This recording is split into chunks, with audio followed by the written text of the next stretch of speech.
Welcome to Lobo Gun Leather, and today we're going to talk about ride height, high ride versus low ride holsters, and what's the benefits of each. And so, with a lot of things, it really comes down to preference and what you're willing to sacrifice.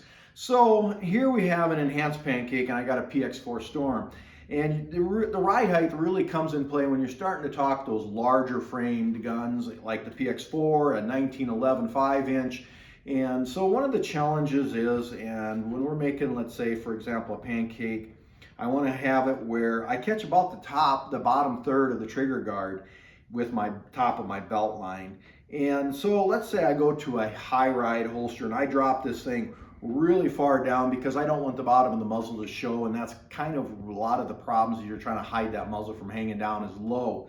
And so if I do that, the problem is you take these bigger guns, I'm putting a bunch of ammo up here. I've got all this frame weight, especially on these 1911s with a steel frame.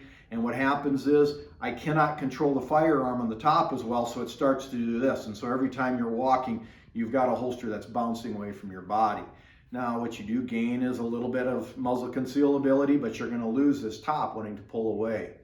So the other alternative is you drop it down a ways, and you end up getting it where you show a little more muzzle, but I have control over at the top end of this firearm. So, in this thing, when I'm walking, I'm able to control it more, and I can also use, when I do it, bring it down a little farther, I can use my trigger guard as a fulcrum to help pull that closer to my body so this handle's not sticking out.